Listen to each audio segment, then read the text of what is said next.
Good morning, dear students. Welcome to this online lecture.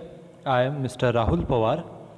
In today's lecture, we are going to study another accounting standard, which is Indus 11. This Indus 11 accounting standard is related to the accounting of construction contracts.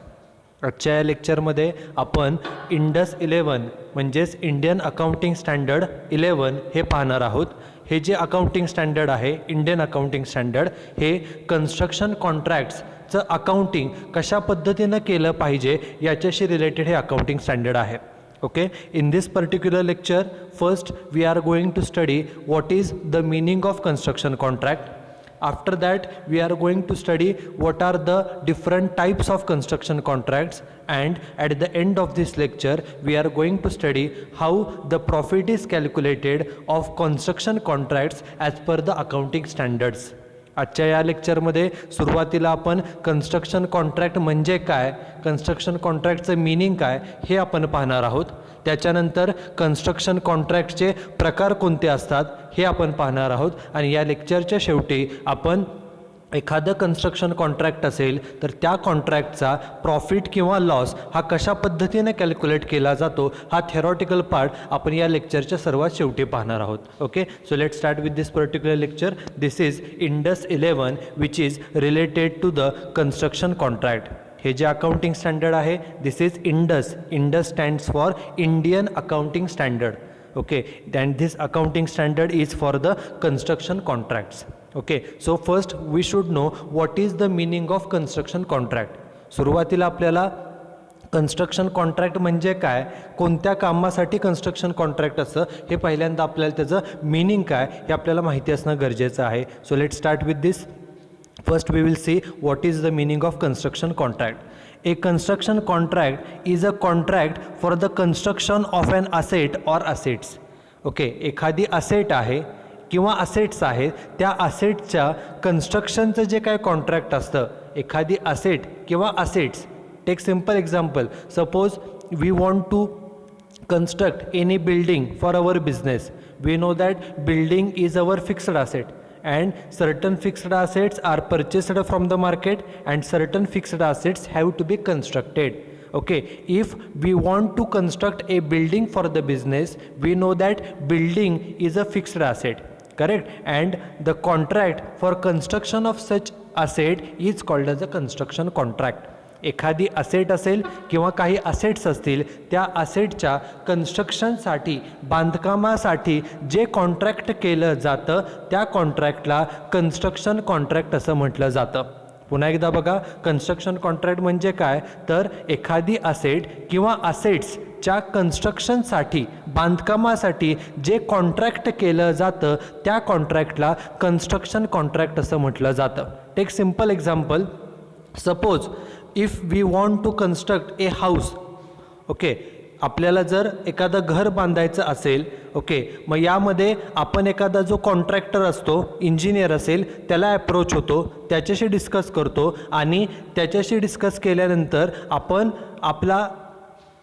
आपल्या घराचं जे construction करायचं आहे त्याची सर्व details त्या पुढच्या जो कोण कॉन्ट्रॅक्टर आहे त्या कॉन्ट्रॅक्टरला डिटेल्स देतो आणि त्याच्यानंतर आपण दोन्ही पार्टी ज्या आहेत, एक म्हणजे आपण स्वतः आपण कस्टमर आहोत आणि दुसरी पार्टी ती कॉन्ट्रॅक्टर आहे. त्यामुळे हे जे काय कॉन्ट्रॅक्ट कॉस्टिंग आहे किंवा कन्स्ट्रक्शन कॉन्ट्रॅक्ट असतं, या कन्स्ट्रक्शन कॉन्ट्रॅक्टमध्ये एकूण दोन पार्टीज असतात, एक म्हणजे कॉन्ट्रॅक्टर आणि दुसरा म्हणजे कॉन्ट्रॅक्टी.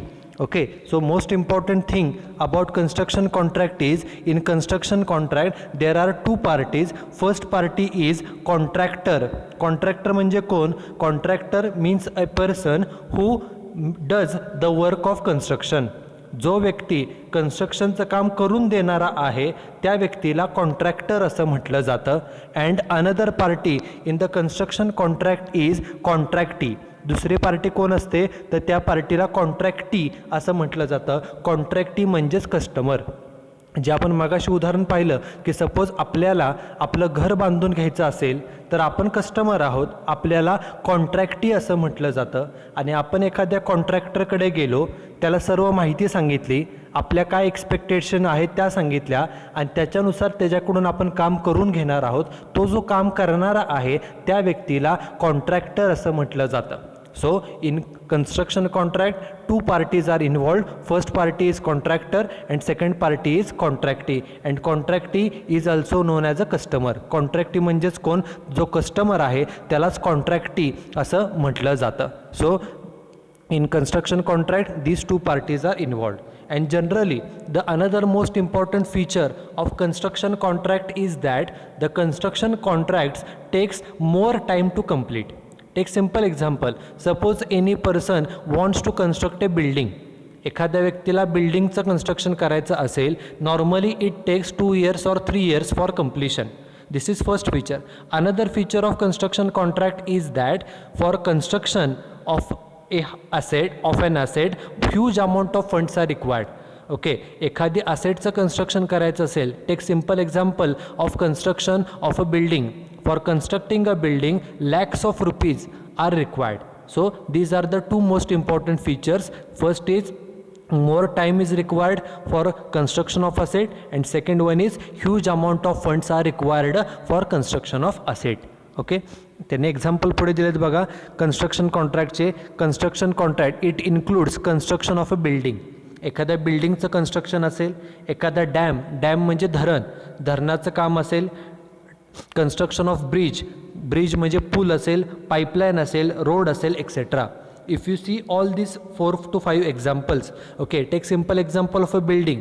For constructing a building, lakhs of rupees, crores of rupees are required, and normally it takes 2 to 3 years, minimum 2 to 3 years for completing the construction of a building. एखाद्या बिल्डिंगच्या बांधकामासाठी लाखो रुपये, कोट्यावधी रुपये खर्च केले जातात आणि ते काम पूर्ण करण्यासाठी जास्त वेळ म्हणजे कमीत कमी 2-3 वर्ष तरी हा वेळ बांधकामासाठी लागतो. This is first. Take another example of dams means धरण. ओके, धरणाचं बांधकामासाठी crores of rupees are spend and normally it takes 4 to 5 years or 10 years for completing the construction of a dam. एखाद्या धरणाचं बांधकाम असेल ते पूर्ण करण्यासाठी 5, 6, 7 वर्ष लागतात, प्लस करोड्स ऑफ रुपीज हे त्यासाठी खर्च होतात. Take example of bridge means पूल. For constructing of bridge also crores of rupees are spent, and normally it takes 2 to 3 years minimum for completing the construction of a bridge, pipeline, roads, etc. Okay, all these are the examples of construction contracts, and most important features of construction contract is that huge amount of funds are required, and secondly more time is required for completing the construction. See the next part. Generally these construction contracts takes more time, say 4 years, 5 years or more to complete. Okay, for completing the construction contracts more time is required. Then huge amount of funds are required for completion of such contracts. Huge amount of funds. Okay, as I said earlier that lakhs of rupees, crores of rupees are spent for construction of building.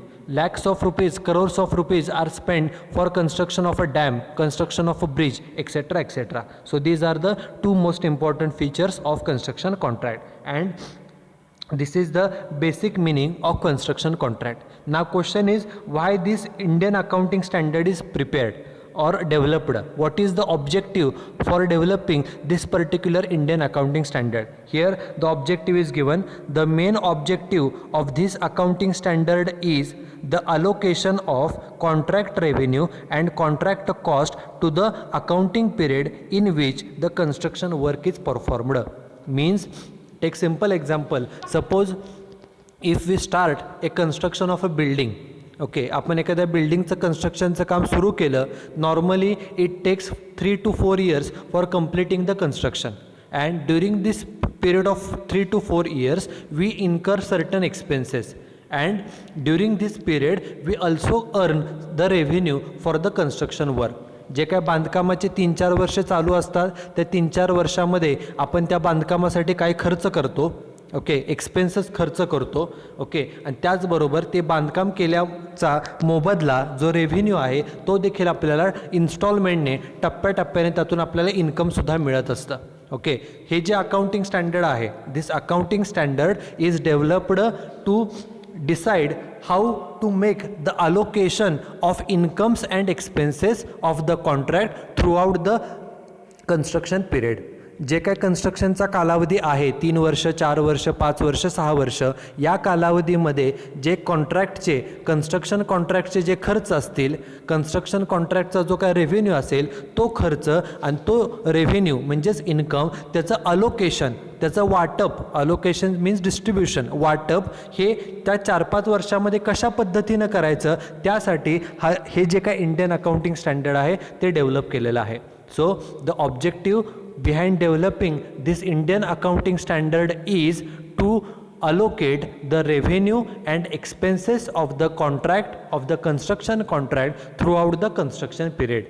एखादा कन्स्ट्रक्शनचा कालावधी 6 वर्ष आहे, 8 वर्ष आहे, 10 वर्ष आहे, त्या 10 वर्षामध्ये जो काय कन्स्ट्रक्शनचा खर्च झालेला आहे आणि कन्स्ट्रक्शनमधून जो इन्कम मिळालेला आहे त्याचं, त्या खर्चाचं आणि त्या इन्कमचं डिस्ट्रीब्युशन, वाटप हे त्या कन्स्ट्रक्शनच्या कालावधीमध्ये त्या 8-10 वर्षामध्ये कशा पद्धतीनं डिस्ट्रीब्युशन करायचं यासाठी हे अकाउंटिंग स्टँडर्ड जे आहे ते डेव्हलप केलेलं आहे. This is the objective behind developing this accounting standard.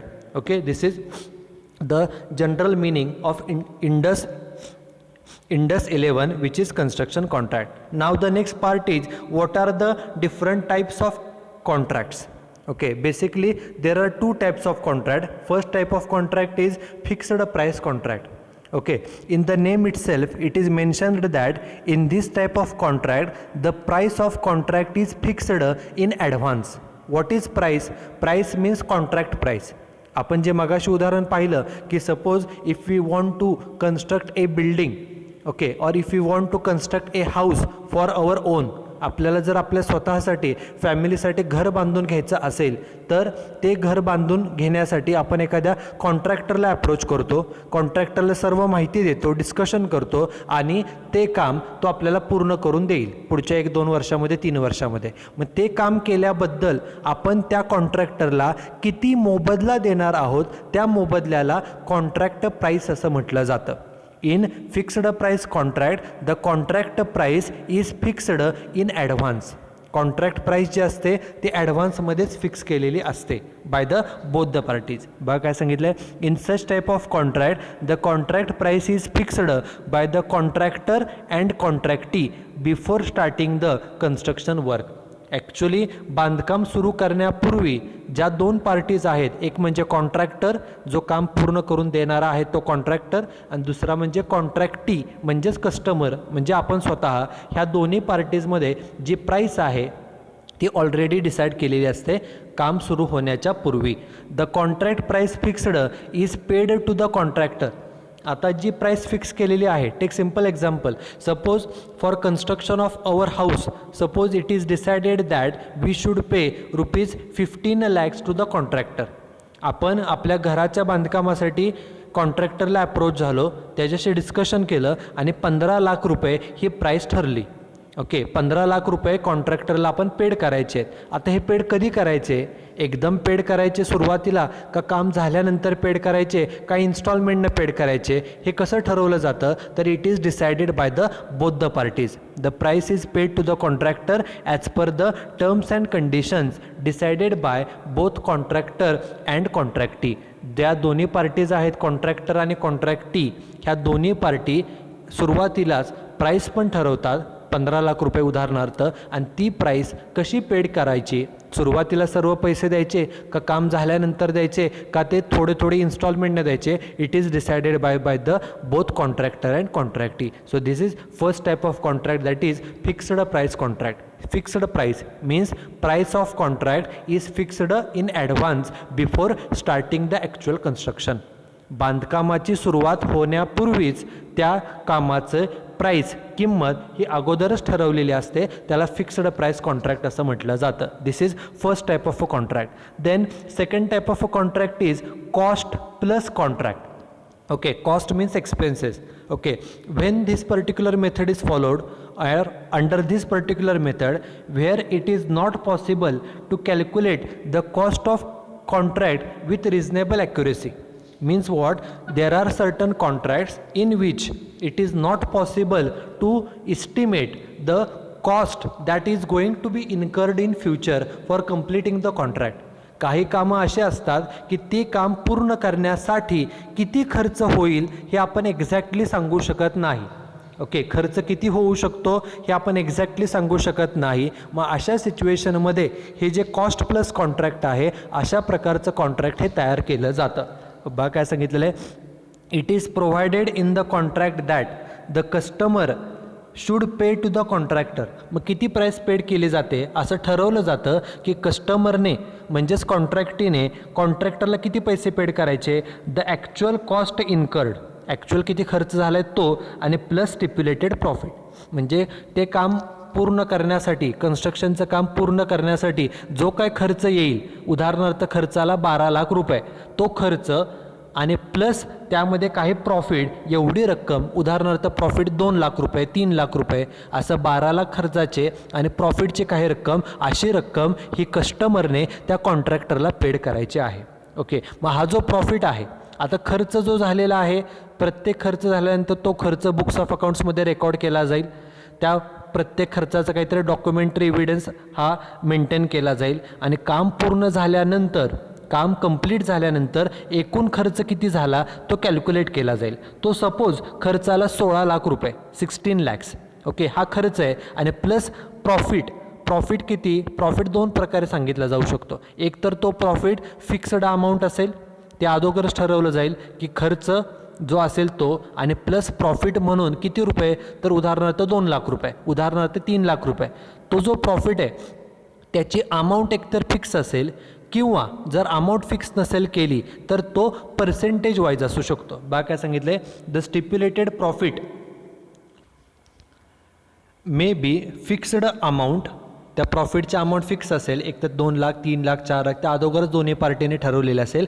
Or A particular percentage of total cost. एकतर प्रॉफिटची अमाऊंट फिक्स केलेली असेल सुरुवातीलाच, किंवा असं फिक्स केलं असेल की जेवढी आपली टोटल कॉस्ट आहे, एकूण खर्च आहे, त्याच्या ठराविक टक्के, उदाहरणार्थ जेवढी कॉस्ट आहे त्याच्या 10%. सपोज आपली कॉस्ट, टोटल कॉस्ट 15 लाख रुपये आली, तर 15 लाखाच्या 10% म्हणजे 1,50,000 हा झाला प्रॉफिट. समजा ती कॉस्ट 20 लाख आली टोटल कॉस्ट, तर 20 लाखाच्या टोटल कॉस्टच्या 10%. ओके, किती टक्के, कशाच्या किती टक्के, टोटल कॉस्टच्या 5%, 6%, 8% किंवा 10%. It is decided by the contractor and contractee before starting the actual construction work. बांधकामाला सुरुवात करण्यापूर्वीच हे जे काय प्रॉफिटचं पर्सेंटेज आहे किंवा प्रॉफिटची अमाऊंट आहे ती सुरुवातीलाच ठरवली जाते.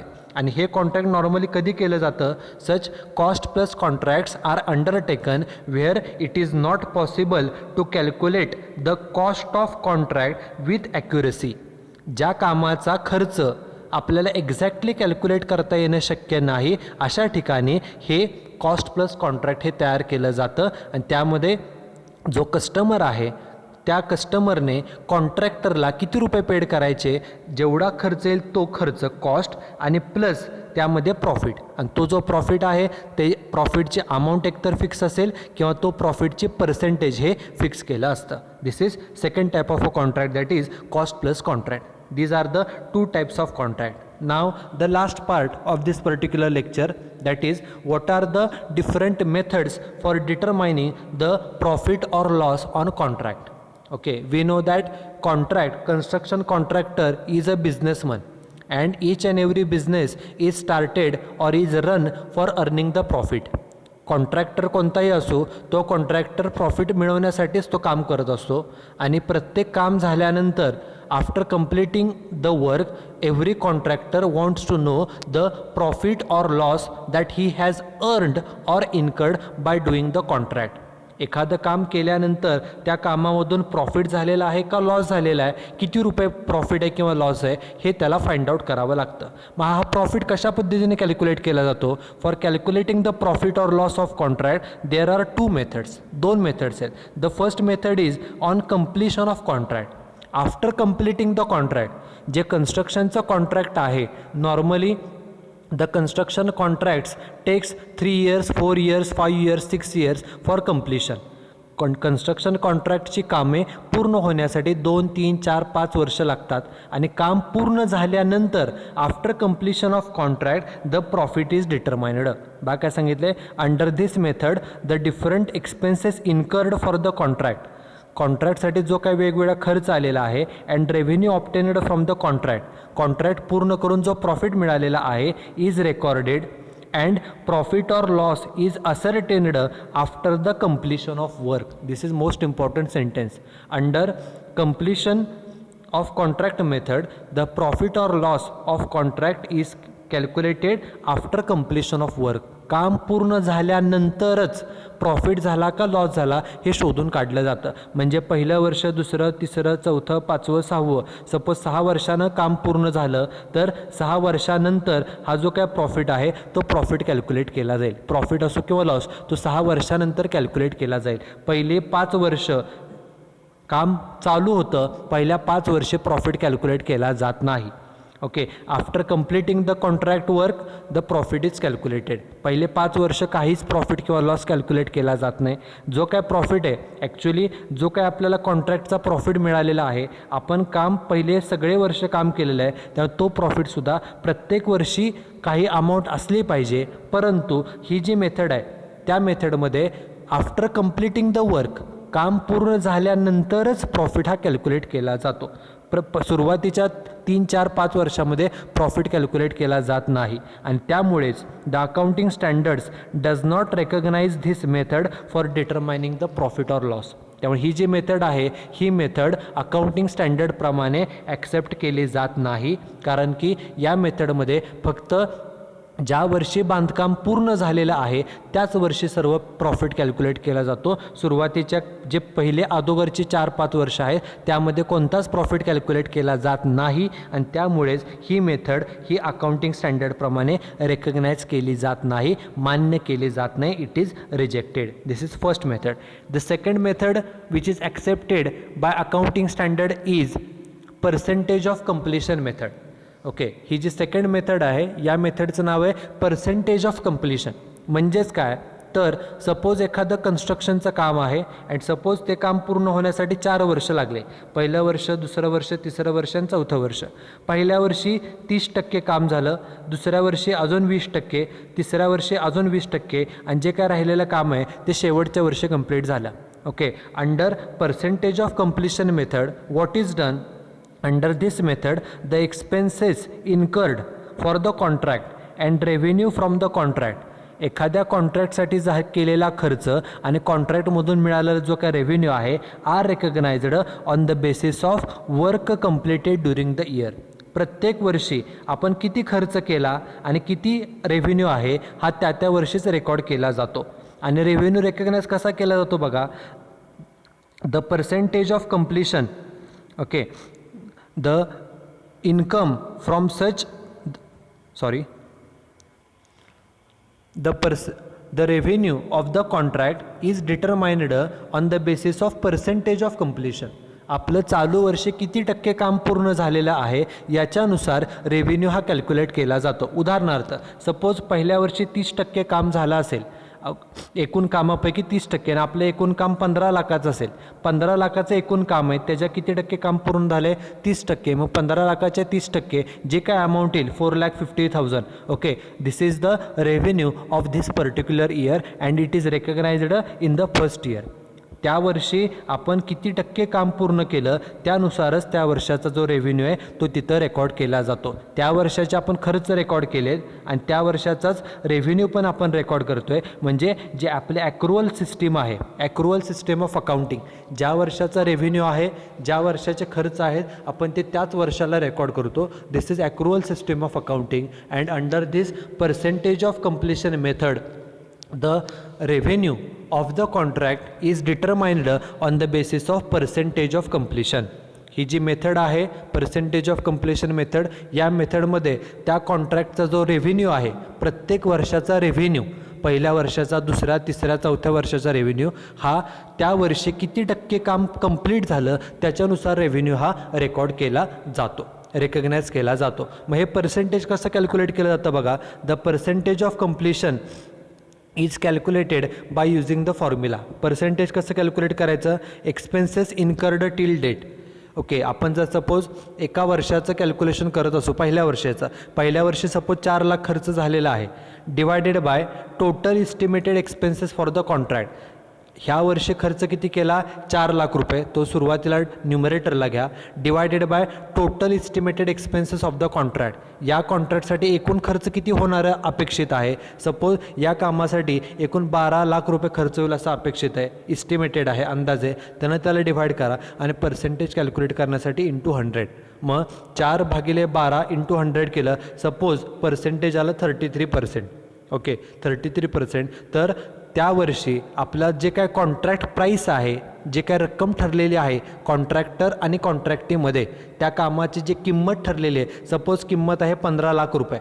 कामाचा खर्च किती होणार आहे 12 लाख आणि कामाची प्राईस ठरलेली आहे 15 लाख. तर त्या 15 लाखाच्या किती टक्के आपलं काम पूर्ण आहे. 33%. 15 लाखाच्या 33% म्हणजे 5 लाख रुपये रेव्हेन्यू हा या पहिल्या वर्षी रेकग्नाइज केला जाईल.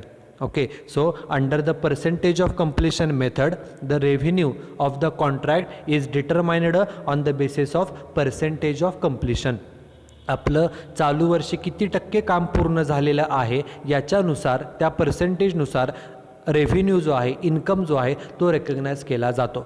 And out of these 2 methods, मगाशी सांगितल्याप्रमाणे first method is not accepted by the accounting standard. The second method which is percentage of completion method, this method is accepted or is approved by the Indian accounting standards. एखादं construction contract असेल तर त्या कॉन्ट्रॅक्टचा revenue जो आहे तो percentage of completion या मेथडप्रमाणेच recognise केला पाहिजे असं आपल्या इंडियन अकाउंटिंग स्टँडर्ड सांगतात. So this method is accepted or is approved for recognizing the revenue of the construction contract. एखाद्या कन्स्ट्रक्शन कॉन्ट्रॅक्टचा रेव्हेन्यू रेकग्नाइज करण्यासाठी ही मेथड अकाउंटिंग स्टँडर्डप्रमाणे सजेस्ट केली जाते. Okay, so these are the 2 methods for recognizing the revenue for calculating the profit or loss of the construction contract. Okay, so that's it with this particular lecture. In this lecture, first we studied what is the meaning of construction contract. After that we studied what are the different types of construction contracts, and just we have seen what are the different methods for calculating the profit or loss of the contracts and how the revenue of contract is recognized. Okay, so that's it with this lecture. Here we will stop. Thank you very much.